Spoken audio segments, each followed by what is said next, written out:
Assalamualaikum warahmatullahi wabarakatuh. Saya Asfaf Haribi Praditya dengan NPM 2351012004. Di sini saya akan menjelaskan materi tentang berpikir operasional dan desain. Yang pertama adalah latar belakang penelitian. Berpikir operasional dan desain adalah dua pendekatan penting dalam proses pengambilan keputusan, pengembangan solusi, serta implementasi strategi di berbagai bidang.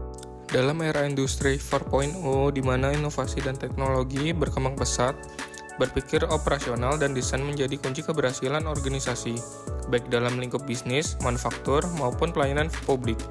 Integrasi kedua pemikiran ini penting untuk menciptakan desain yang fungsional sekaligus efisien secara operasional. Selanjutnya ada rumusan masalah. Yang pertama, apa yang dimaksud dengan berpikir operasional dan desain? Yang kedua, bagaimana berpikir operasional dan desain dapat diintegrasikan dalam suatu proses? Dan yang ketiga, apa manfaat dari berpikir operasional dan desain dalam meningkatkan efektivitas solusi? Selanjutnya, kita masuk dalam pembahasan. Definisi berpikir operasional. Berpikir operasional adalah suatu pendekatan logis, terstruktur, dan sistematis yang digunakan untuk meningkatkan efisiensi, produktivitas, dan efektivitas dalam suatu proses kerja. Fokus utamanya adalah pada bagaimana suatu sistem atau proses dapat dioptimalkan untuk mencapai hasil yang maksimal dengan meminimalkan pemborosan sumber daya seperti waktu, biaya, dan material. Selanjutnya, tujuan berpikir operasional. Tujuan utamanya untuk meningkatkan efisiensi proses, meningkatkan kualitas output, mengurangi biaya operasional, meningkatkan kepuasan pelanggan, dan tujuan lainnya yang pertama ada efisiensi sumber daya, proses berulang, dan pengukuran evaluasi. Selanjutnya, definisi desain. Desain adalah pendekatan kreatif yang bertujuan untuk menyelesaikan masalah dengan mengutamakan aspek estetika, fungsi, dan kebutuhan pengguna. Dalam desain, manusia atau pengguna menjadi fokus utama, sehingga solusi yang dihasilkan tidak hanya efektif, tetapi juga relevan bagi mereka yang menggunakannya. Desain mencakup berbagai disiplin.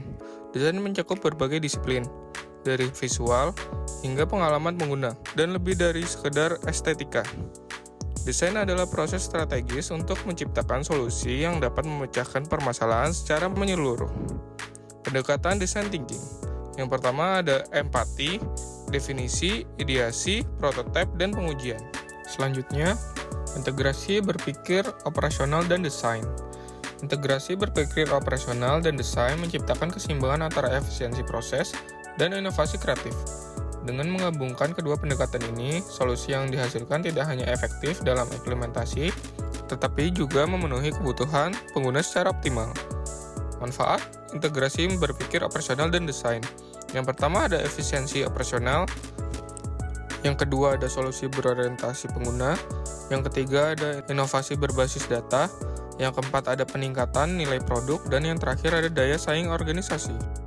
Berikutnya ada tantangan dalam integrasi berpikir operasional dan desain. Menggabungkan berpikir operasional dan berpikir desain adalah langkah strategis untuk meningkatkan inovasi sekaligus efisiensi. Namun, proses ini tidak selalu mudah dilakukan. Berikut adalah beberapa tantangan utama yang sering dihadapi dalam upaya integrasi kedua pendekatan tersebut. Yang pertama ada perbedaan fokus tim. Yang kedua ada kompleksitas proses. Yang ketiga ada resistansi terhadap perubahan. Dan terakhir ada keterbatasan sumber daya. Kesimpulannya, berpikir operasional dan desain merupakan pendekatan yang saling melengkapi dalam penyelesaian masalah yang kompleks. Berpikir operasional membantu meningkatkan efisiensi proses dan optimasi sumber daya. Sementara desain menekankan kreativitas dan orientasi pengguna dalam pengembangan solusi. Integrasi kedua pendekatan ini menghasilkan solusi yang tidak hanya efektif secara operasional tetapi juga memenuhi kebutuhan pengguna. Implementasi berpikir operasional dan desain terbukti memberikan manfaat signifikan dalam berbagai bidang, termasuk manufaktur, bisnis, dan pelayanan publik. Sekian presentasi dari saya, kurang lebihnya saya mohon maaf. Terima kasih. Wassalamualaikum warahmatullahi wabarakatuh.